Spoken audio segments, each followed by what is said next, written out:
Debuting also in Medarot Navi, this small, tiny, cutie patootie model is actually the head and master of all the communications networks of the Navi cluster space station in Medarot Navi. It is NAV00 Navi-Commu, with the kit of Cooler Plant, Double Power Link, Float Legs, and the leg ability of Auto Repair, which passively restores HP over time for every action completed. Now, Navi-Commu is most certainly no stranger to having a 3D model, as she has made previous appearances in both Metarots 8 and 9, and Power Link is most certainly nothing new either with that same instance, as this has basically been a skill she's had ever since she first debuted, no less, as in Medarot Navi in the early days. So it's nice to see that even in Medarot S, aside from being touched up just a little bit, she still maintains that same era familiarity of anyone that has played any of the other mainline titles when it comes to using her fresh out of the box. Cooler Plant on the head part is a setup-based skill that, once active, will place a plant on the field that will passively buff everyone's cooldown stat by about 30 to 50% as long as the plant remains in effect. Once the plant expires or is replaced, that effect will then go away, which can make it very solid to complement or compensate for the lack of speed if you are running on the slower end with your team build on the field. Power Link on both arms is a brand new skill being introduced to Medarot S, but definitely no stranger to Navi-Commu herself. But explained briefly, it is a rather unique supports skill that, when used on herself, really doesn't do a lot. But if used on a very slow ally, such as, say, Zero Suicide, who's coming up alongside her at week of recording, it will buff their heat and cool stats relative to her own.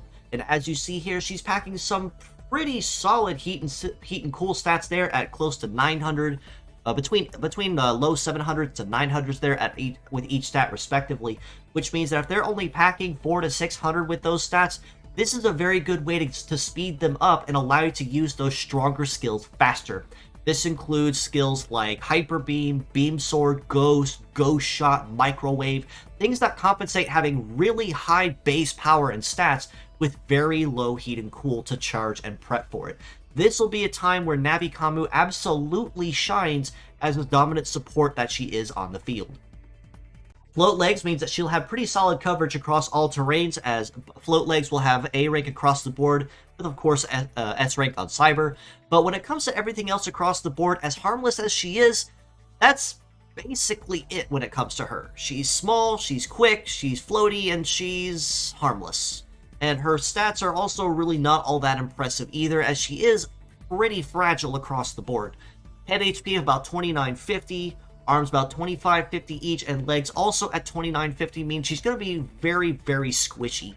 And that is also compounded by the fact that her melee and her shoot resist are also in the low 700s as well, which isn't terrible, but it's also not great either. Which means if someone does manage to outrun her before she can use Power Link, she is gonna go down pretty quick. So some caution is best advised if you are going to use Navi-Commu on the team. But with an evade of 1031 and a mobility of 601, she's not terrible. Again, the stats here are kind of par for the course as what you'd expect for Float Legs, and conventional ones at that.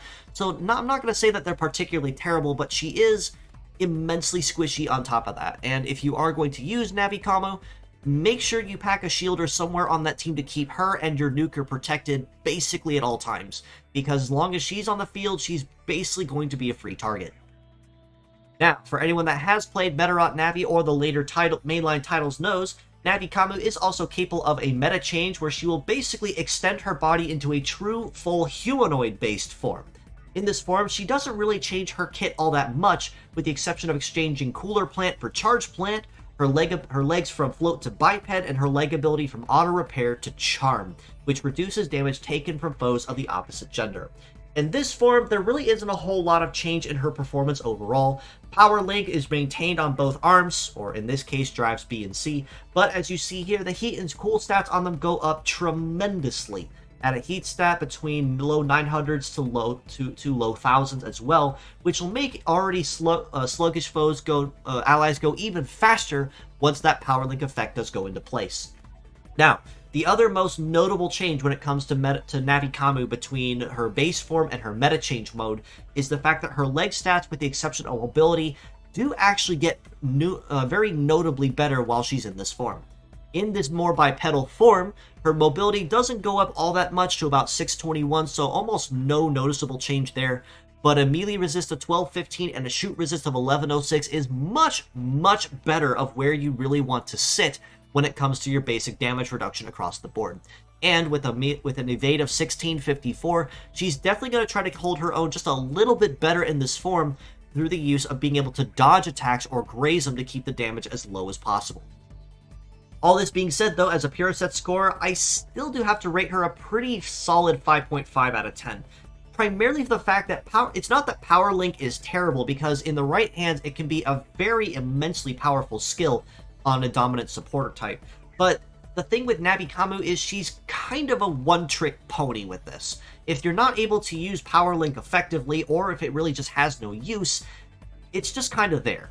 And the fact that it only lasts one turn before it expires and she has to reset it means a little bit of juggling is going to be required if you are going to make use of it. Plus, having Charm on the leg ability in meta change mode is nice to have, as it does mean it'll keep her damage relatively low from incoming males. And auto repair and float in base form isn't too shabby either. But like I said, as a one-trick pony, she can really only do so much. And if she's not in that one particular niche, she's just kind of there taking a slot and nothing more. As mixed parts, I do have to rate her just a little bit lower, actually, out of a 4.5 out of 10. And my main argument for this, primarily, is that you're missing out not just on a much more potent power link between drives B and C, but you're also missing out on a very large chunk of what Navi-Commu will rely on when it comes to her speed, her evade, and her damage reduction. As in her float-based form, she is incredibly squishy, whereas in biped mode, she can at least hold her own just a little bit better. Plus, Charge Plant, it's nice to have, but I'm not going to say you're going to lose anything over it, really, if you can maintain some metaphor sustain in the team already. But if you are going to use Navi-Commu, the main thing to take away from it is you're going to have to go in preparing for it, and you are going to have to build the entirety of the team around her in order to keep her protected at all times so she can use Power Link as effectively as she can for the team's nuker.